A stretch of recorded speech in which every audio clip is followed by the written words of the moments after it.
But Caleb does too many things that losing quarterbacks like do. You could break down the numbers on Caleb Williams, but Caleb Williams has been as clutch as his team has needed him to be. Ben Johnson backing up Caleb Williams, who seems to be, before our eyes, ascending into a guy who's going to be among the top quarterbacks in the NFL. And I don't say that lightly. The Chicago Bears are 11-4.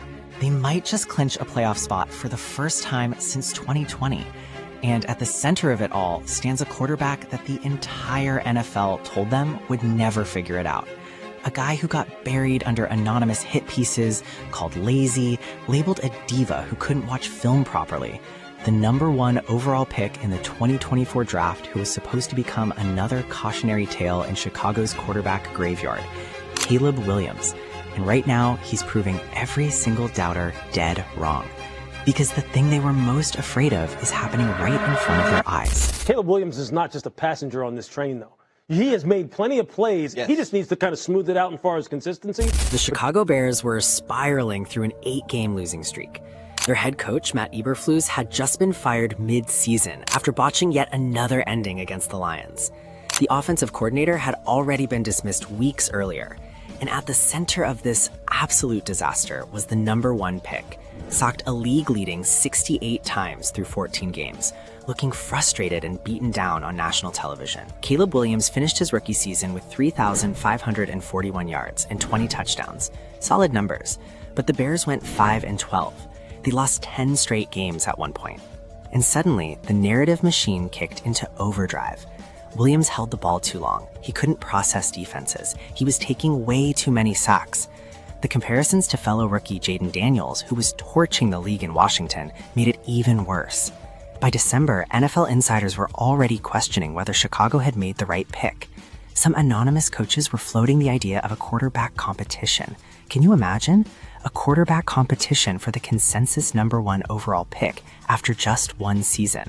Then came the off-season hit pieces. First, a book excerpt revealed that Williams and his father had actually considered circumventing the NFL draft entirely to avoid going to Chicago.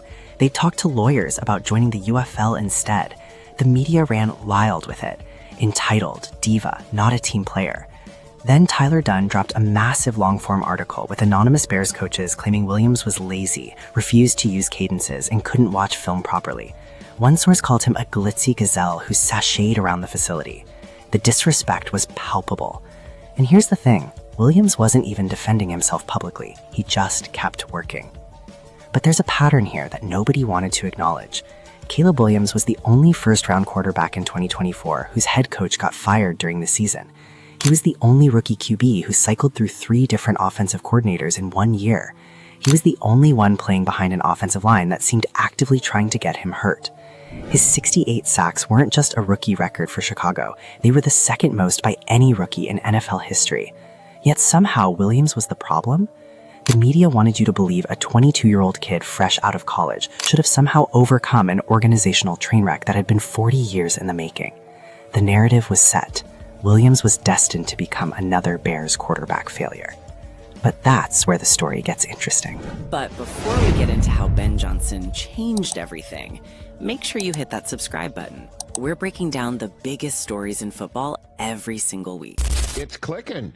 Making plays with his legs. Yeah. Making plays with his arms. And now suddenly the coach isn't talking about getting the ball out on time. He's talking about magic. In January 2025, the Bears hired Ben Johnson as their new head coach.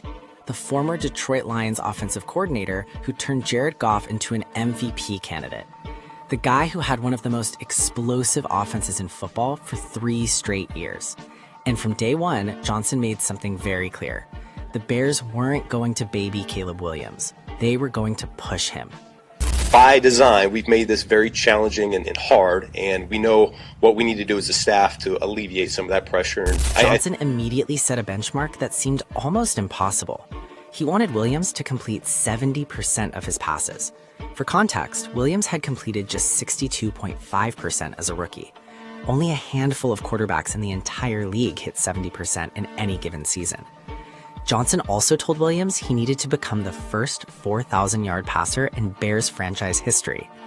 Eric Kramer's record of 3,838 yards from 1995 had stood for 3 decades. Johnson wasn't just asking Williams to be good, he was demanding greatness. The early returns were rough. Through the first 7 weeks of the 2025 season, Williams was completing just 58% of his throws. His yards per attempt was near the bottom of the league. Anonymous coaches were telling reporters that Johnson was secretly frustrated with Williams because he couldn't play on time and kept scrambling out of structure. The criticism intensified after a Week 7 game against the Saints, where Williams threw 0 touchdowns, had an interception, 2 fumbles, and a 61.7 passer rating. Johnson himself said after that game that the Bears were winning in spite of their passing game, not because of it. It was brutal honesty that could have shattered a young quarterback's confidence. But something fascinating happened instead.